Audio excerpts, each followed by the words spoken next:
Hello दोस्तों, आज हम श्रीमद् भगवद गीता सुनने जा रहे हैं। जी हाँ, श्रीमद् भगवद गीता। पर इससे पहले कि इसे शुरू करें, कुछ बातें हैं जो हम आपसे शेयर करना ज़रूरी समझते हैं। यह बात तो हम सभी को मालूम है कि भगवान यानी परमात्मा एक ही हैं, पर उन्हें ना पहचानने के कारण, ना जानने के कारण इस बात को हम मानते नहीं हैं। परमात्मा को ना जान पाने के कारण भी कई हैं, जिसमें सबसे पहला तो यही है कि वह दिखाई नहीं देते। सोचिए, जब आत्मा को ही आंखों से नहीं देखा जा सकता तो परम आत्मा यानी परमात्मा को कैसे देख सकते हैं। क्या आपने कुरुक्षेत्र में हुए युद्ध के बारे में सुना है? कहते हैं धर्म स्थापना के लिए लड़े गए उस युद्ध में इतने लोगों की जान गई थी कि वहाँ की मिट्टी रक्त से लाल हो गई थी। क्या आप जानते हैं कि युद्ध से होने वाले विनाश के बारे में सोचकर जब राजकुमार अर्जुन को दुख और मोह ने घेर लिया था, तब श्री कृष्ण ने उनसे क्या कहा था? आखिर क्यों लड़ा गया था वो युद्ध? क्या उद्देश्य था उसका? भगवद गीता का मतलब है भगवान द्वारा गाया हुआ गीत। इस पवित्र ग्रंथ की गहराई को समझना इतना आसान नहीं है। कई ज्ञानी कहते हैं कि भले ही ये युद्ध कुरुक्षेत्र की भूमि पर अस्त्र शस्त्र से लड़ा गया था, लेकिन इनमें दिए गए संदेश का मकसद हमें ये समझाना है कि हमारा मन भी कुरुक्षेत्र की तरह एक रणभूमि है, जहाँ लालच, मोह, गुस्सा, वासना आदि कौरवों की तरह 100 अवगुण बसते हैं, जिन्हें हमें अपनी पांचों इंद्रियों, जो 5 पांडव के प्रतीक हैं, को काबू में करके हराना होगा।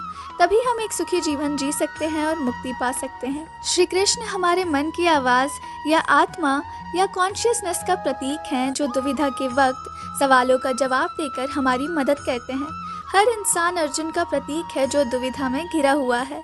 श्रीमद् भगवद गीता उपदेश नहीं देती, बल्कि इंसान को जीवन जीने का सही तरीका सिखाती है। ये अमृत रूपी ज्ञान किसी एक धर्म तक सीमित नहीं है। इसमें श्री कृष्ण ने पूरी सृष्टि के लिए कई अनमोल बातें बताई हैं, जिन्हें अगर अपने जीवन में उतारा जाए तो हम अनगिनत समस्याओं से बच सकते हैं। इस पवित्र ग्रंथ में आप ब्रह्मांड के उन रहस्यों के बारे में जानेंगे जिन्हें लेकर अक्सर हमारे मन में सवाल उठते हैं। कुरुक्षेत्र युद्ध के दौरान भगवान श्री कृष्ण ने जीवन से जुड़े कई अनसुलझे सवालों का जवाब दिया था। इस किताब के जरिए आप अध्यात्म को एक अलग नज़रिए से देखने लगेंगे।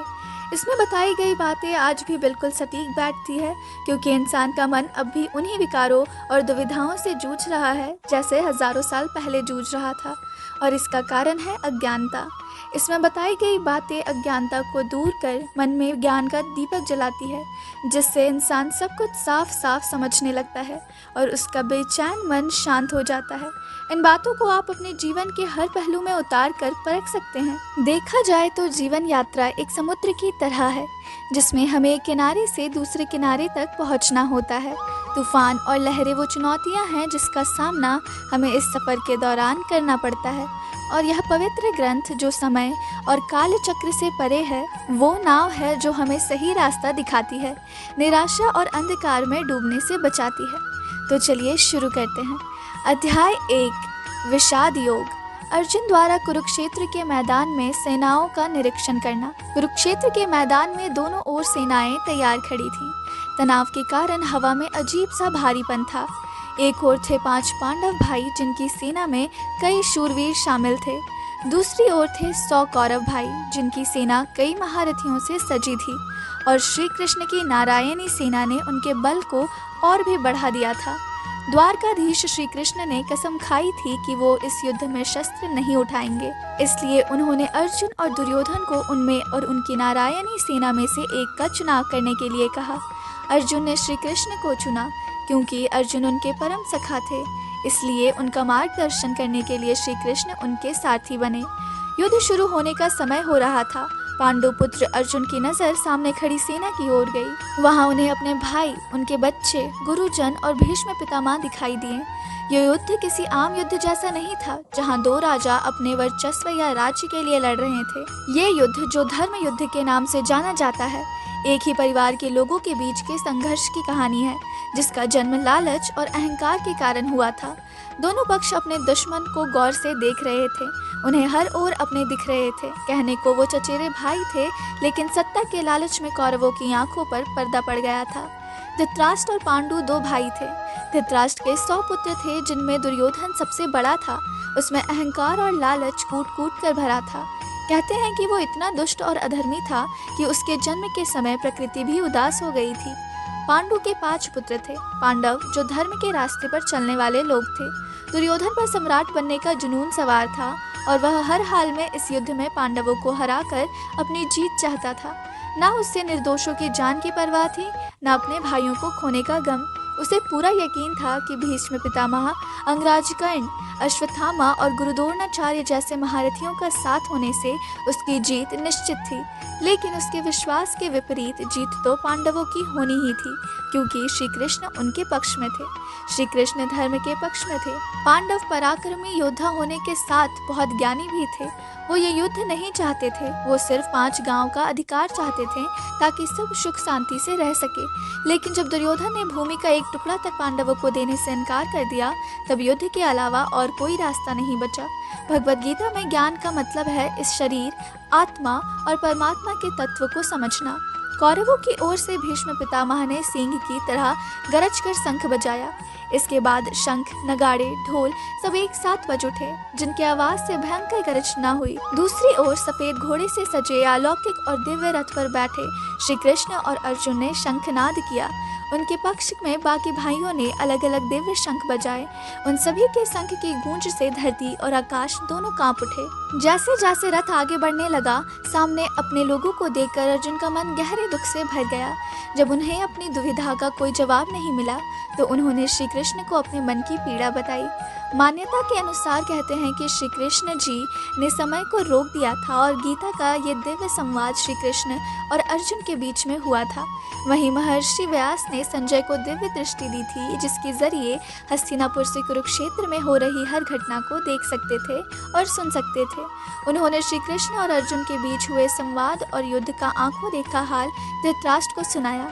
श्री कृष्ण ने अर्जुन के बेचैन मन को शांत करने के लिए उनके हर सवाल का जवाब दिया और तब ये महान ग्रंथ अस्तित्व में आया। इस ग्रंथ का पहला श्लोक, अर्जुन ने कहा, हे केशव, मेरे रथ को दोनों सेनाओं के बीच में खड़ा कीजिए। युद्ध क्षेत्र में डटे युद्ध की इच्छा रखने वाले इन योद्धाओं को मैं ठीक से देखना चाहता हूँ कि मुझे किन किन के साथ इस महासंग्राम में युद्ध करना होगा। अर्थ, इस श्लोक में बताया गया है कि अर्जुन अपनों को देखकर कमजोर पड़ रहे थे। उनका मन बेचैन हो रहा था और युद्ध शुरू करने से पहले वो देखना चाहते थे कि दुश्मन के रूप में उन्हें किन किन योद्धाओं का सामना करना होगा। एक सच्चा ज्ञानी और दयालु इंसान कभी किसी को तकलीफ और दुख नहीं पहुंचा सकता। अर्जुन एक महान योद्धा होने के साथ साथ बहुत ज्ञानी भी थे। वो भगवान के सच्चे भक्त और बहुत दयालु थे। उनमें अपने भाई और परिवार से युद्ध करने की कोई इच्छा नहीं थी। वो किसी की हत्या करने में विश्वास नहीं रखते थे, इसलिए युद्ध के परिणाम को सोचकर उनका मन दुख से भरा हुआ था। इसी तरह जीवन के संघर्ष में हमारा सामना जब किसी कठिन परिस्थिति से होता है तो हम घबरा जाते हैं, डर जाते हैं। उस वक्त हमें भी रुककर उस समस्या या परिस्थिति को गौर से देखना चाहिए और समझना चाहिए कि हमारा सामना किस तरह की चुनौतियों से होने वाला है।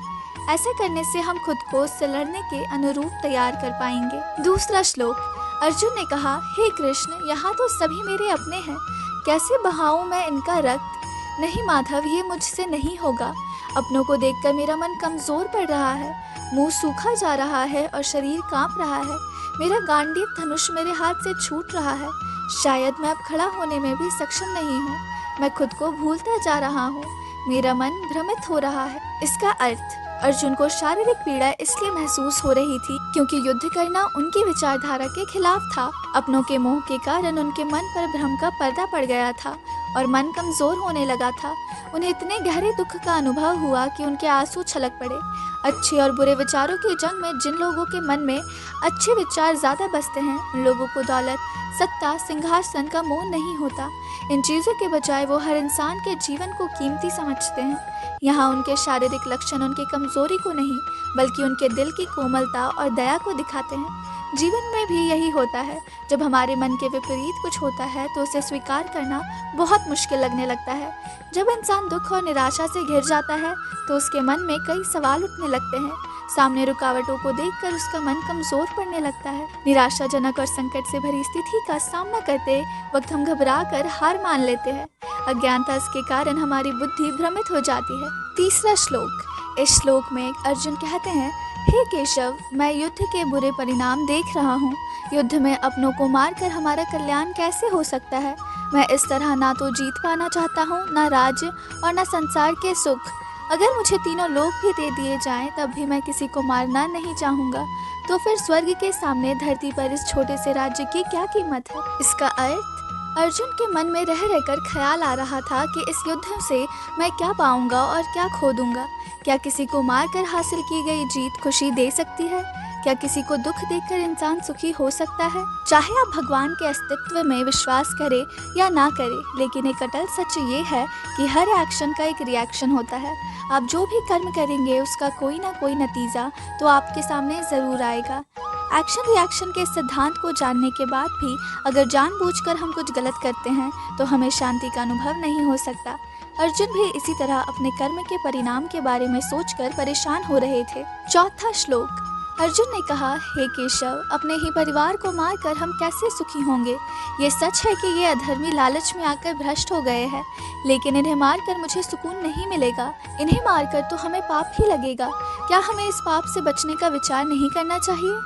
अर्थ यहाँ बताया गया है कि जब इंसान पर कोई चीज़ पाने का जुनून सवार हो जाता है तो वो अधर्म का रास्ता अपनाने से भी नहीं चूकता। अपने ही भाइयों को मारना जैसा दुर्योधन करने की योजना बना रहा था, एक ऐसे आदमी के बारे में बताती है जो अपने अंतरात्मा की आवाज़ नहीं सुनता। अर्जुन ने धर्म और नीति का साथ कभी नहीं छोड़ा, लेकिन दुर्योधन जैसे लोग अपने स्वार्थ के लिए अपनी नीति को बदलने में ज़रा भी झिझकते नहीं हैं। अर्जुन सोच रहे थे किसी की जान लेने जैसा घिनौना काम करने के लिए कोई इतना उतावला कैसे हो सकता है? ये तो महापाप है। क्या लालच ने उन्हें इतना अंधा कर दिया है कि वो अपने ही लोगों के खून के प्यासे हो गए हैं? अर्जुन के मन में विचार आ रहा था कि राज्य पाने के लिए कौरवों को मारने से ज़्यादा उचित है कि धर्म का रास्ता अपनाकर उन्हें माफ़ कर दिया जाए। इस श्लोक में बताया गया है कि इंसान की इच्छाओं का कोई अंत नहीं है और अक्सर वो अपनी इच्छा पूरी करने के लिए गलत रास्तों को अपना लेता है, जैसे दुर्योधन ने किया था। इसलिए हमें अपनी इच्छाओं और भावनाओं को काबू में रखने की ज़रूरत है, नहीं तो इसका भयानक परिणाम हो सकता है। इस शरीर को सुख देने के लिए किसी के साथ बुरा करना ठीक नहीं है।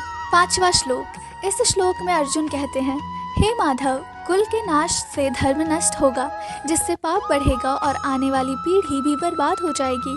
जिसका धर्म नष्ट हो जाता है वो पाप का भागीदार बनता है।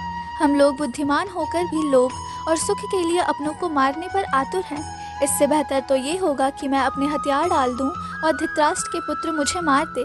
वो मौत भी मेरे लिए ज़्यादा कल्याणकारी और सुखदायी होगी। अर्थ अर्जुन यहाँ कहना चाहते हैं कि जब घर के बड़े बुजुर्ग गुजर जाते हैं तो घर की नींव हिल जाती है और परिवार बिखरने लगता है। तब उस कुल का नाश होता है जिसका बुरा परिणाम आने वाली पीढ़ी तक को भुगतना पड़ता है। कुल का विनाश होने पर पुराने धर्म का नाश हो जाता है, जिस वजह से पूरे परिवार में अधर्म और पाप फैल जाता है। थोड़े से भूमि के टुकड़े के लिए वो इतना सब कुछ दांव पर नहीं लगाना चाहते थे। इस विनाश को रोकने के लिए वो मरने तक को तैयार थे, लेकिन युद्ध का मैदान सजा हुआ था और वो जानते थे कि अंत में उन्हें लड़ना ही होगा। इस दुख से बेचैन होकर अर्जुन ने अपना धनुष त्याग दिया और जाकर रथ में बैठ गए। अर्जुन बुद्धिमान थे, लेकिन वो ये भूल गए थे कि जब पुराने धर्म का गलत इस्तेमाल किया जाने लगे तब उसका नाश करना ज़रूरी हो जाता है। उसके नाश के बाद ही नए निर्माण की नींव रखी जा सकती है। बदलाव ही प्रकृति का नियम है, इसलिए हमें बदलाव से घबराना नहीं चाहिए। यहाँ इंसान के मन की स्थिति को दिखाया गया है कि जब वो चुनौतियों को सामने खड़ा देखता है तो घबरा जाता है और बेतुके तर्क देकर हार मानकर भाग जाना चाहता है, और कुछ नहीं तो वो तमाम बेबुनियाद दलीलें देने लगता है कि आखिर क्यों पीछे हट जाना बिल्कुल सही फैसला है। उसके सोचने समझने की शक्ति खत्म हो जाती है और वो सही कदम नहीं उठा पाता। ऐसे में ज़रूरी है अपने बेचैन मन को शांत करना, अपना मनोबल बढ़ाना और अपने कर्म से भागने की बजाय उसका डटकर सामना करना। पहले अध्याय से मिलने वाली सीख। गीता का हर अध्याय हमें कुछ न कुछ सिखाता है। असल में ये हमारे मन भूमि को जीवन की रणभूमि के साथ जोड़ने का काम करता है। यहाँ अर्जुन के माध्यम से हर इंसान की दुविधा और मन की स्थिति को दिखाया गया है कि जीवन संघर्ष में जब उसका सामना किसी चुनौती से होता है तो उसका मन कैसे सवालों से घिर जाता है और वो अलग अलग बहाने बनाकर उससे भागने की कोशिश करता है। जब हमारा सामना किसी चुनौती से होता है तो हमारे मन में कई सवाल उठते हैं। ये सवाल चिंता और डर को जन्म देते हैं जो हमारे मन को कमज़ोर करने लगते हैं। इससे बचने का सिर्फ एक उपाय है और वो है नॉलेज और इन्फॉर्मेशन हासिल करना। ज्ञान हमारे सवालों का जवाब देती है और जवाब मिलने के बाद ही मन शांत होता है और एक शांत मन साफ साफ सोच सकता है और सही फैसला ले सकता है। जीवन का युद्ध तभी जीता जा सकता है जब हमारे अंदर ज्ञान हो। उसके बाद कोई चुनौती कितनी भी बड़ी और मुश्किल क्यों ना हो, ज्ञान के द्वारा विचार साफ हो जाते हैं और हम जान जाते हैं कि क्या करना और कौन सा कदम उठाना है। गीता के पहले अध्याय का संदेश है, इस संसार में सभी दुख और तकलीफों का मूल कारण है संघर्ष का सामना ना कर पाने की हमारी कमजोरी। आपके सामने जो भी चुनौती है उसे गौर से समझने की कोशिश करें, तभी आप खुद को उसका सामना करने के लिए तैयार कर पाएंगे। हमारे मन भूमि में पॉजिटिव और नेगेटिव विचारों के बीच लगातार एक संघर्ष चलता रहता है, जिसमें आपको नेगेटिव विचारों को खुद पर हावी नहीं होने देना है। जब भी जीवन की समस्याओं को देखकर आपका मन कमजोर पड़ने लगे तो खुद का मनोबल बढ़ाएं और मुश्किलों का डटकर सामना करें। बहाने बनाकर उसे भागने की कोशिश ना करें, पूरी शिद्दत के साथ अपना कर्म करें। एक बात हमेशा याद रखें कि कोई एक्शन ना लेना भी एक तरह का एक्शन होता है और उसका रिएक्शन भी आपके सामने ज़रूर आएगा। इसलिए सोच समझ कर लिए गए एक्शन से कामयाबी मिलने की ज़्यादा उम्मीद होती है। आपको अपने मन की कमजोरी का त्याग करना है, अपने कर्म का नहीं। आज के लिए इतना ही। इसका अगला अध्याय हम नेक्स्ट पार्ट में देखेंगे। आगे सुनने के लिए अगला पार्ट ज़रूर देखें। Thank you.